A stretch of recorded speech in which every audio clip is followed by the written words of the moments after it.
we're back talking some more Monarch Legacy of Monsters on the channel with episode 7. Now, after last week's episode with how awesome it was, this week had a tough act to follow. And it does do an admirable job moving the story forward, finally learning May's backstory, and the interesting ways that it connects to events we'll see later on in the MonsterVerse. The episode also just further showcases how talented Kiersey Clemons is as an actress, even despite so many movies and shows that she's in wasting her talents. Last week, there was a little bit of a debate on the fate of Monarch's helicopter after it crashed into Godzilla, if these characters survived or not. I'm telling you, this is like textbook 101. If you don't see the bodies or the crash, there's always the possibility of them coming back. And here, to no surprise, we open up cutting to the wreckage, and Tim actually survived. Unfortunately, nobody else survived, but Tim survived. He had some great plot armor. But poor Tim had to walk all the way to the airport, eventually running back into Kate and Kentaro, who were still pretty pissed at him, but also May for the fact that she betrayed them. Leaving her all by herself in the bathroom, the perfect opportunity for somebody to just scoop her up and kidnap her before Kate and Kentaro could apologize. Ever since this show started, May as a character has always been so shrouded in mystery. We're 7 episodes in, and we have no idea about her backstory until now, because episode 7 does put a heavy emphasis on revealing her past. It has some interesting twists and turns. Firstly, being the fact that May is not even her real name. Her real name is Cora. We see through flashbacks she was being recruited to work for a company called Applied Experimental Technologies, which we'll come to find out later on in the episode that they're quite a shady company. Since he actually did survive the plane crash, it is intriguing seeing the split off now between Tim and Duval. Because you have Duval going off to execute her plans with Lee Shaw, and then here's Tim agreeing to help Kate and Kentaro out to try and find May. Even if he's a bit silly at times, I do think Tim's intentions by and large are good, even if for the most part he is kind of in the dark about information. Like, he didn't know that Duval had this whole deal going on with May,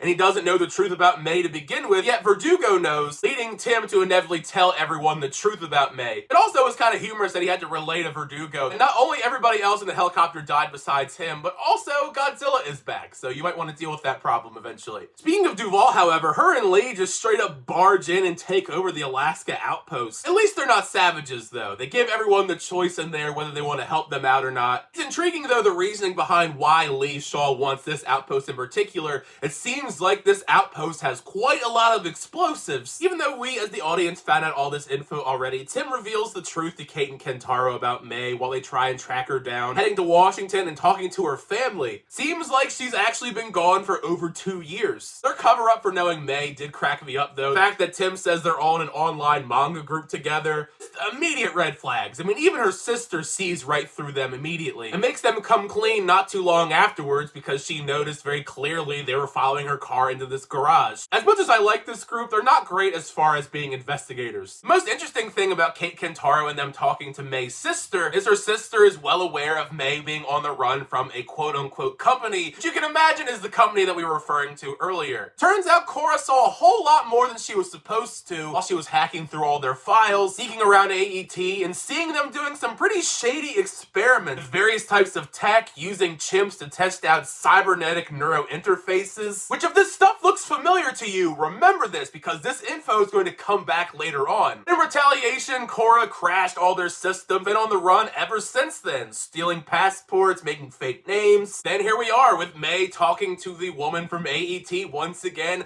This boss at AET, she's a pretty devious woman. Very clever in the way that she's always scheming. Of course, she sees through the facade of the Titan alert system being a trick that all of them pull to get into the building, even though all these poor people are running for their lives for no reason. During all of this, she does give Cora an alternative. Like many people in this universe, she is very fascinated with Titans. So she propositions Cora go back with Kate Kentaro and them and be a spy and report back to her about anything that they find about Titans, or you can just stay here, we'll prosecute you, you'll go to prison probably forever. I guess depending on how you feel about May as a character, you could consider this an admirable move. But with everything that she's gone through with this company, lying to Kate and Kentaro, trying to use them, May chooses to own up to all of her mistakes. Fortunately for her, however, Monarch has quite a lot of pull and gets her out of this situation entirely. Plus also, Kate seems to be a pretty good negotiator, propositioning to Verdugo that if they get May back, they'll go find Shaw. So after all of this, May is back into the group. They're all one big happy family.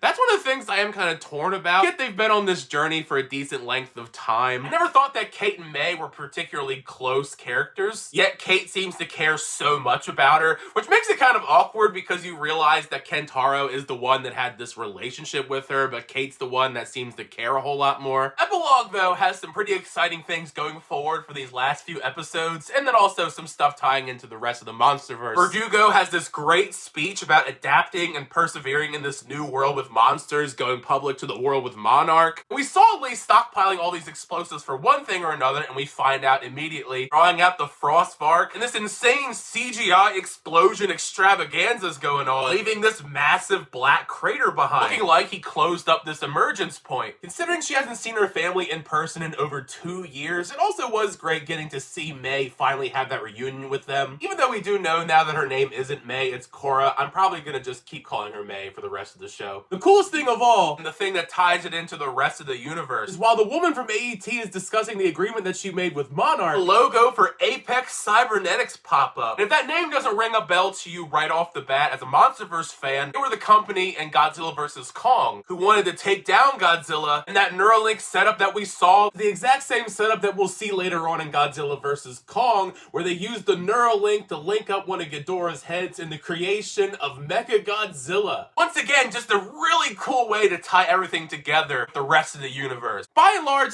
episode 7 wasn't one of my favorite episodes, but there was still enough here, especially with May as a character, getting her backstory fleshed out, that I still think it was an enjoyable enough episode, but just not one of my favorites. But either way, show your thoughts down below. How'd you feel about episode 7 of Monarch Legacy of Monsters when it comes to May's backstory, the developments going forward with every storyline, and some of the story stuff we set up here, linking it to other films in the franchise? Show your thoughts down below, because part of the fun of this is having that conversation with you guys in the comment section. Thank you guys, as always, for checking out the videos. I always do appreciate it. Make sure you like on the video and also subscribe to the channel. For the next time, see you guys later.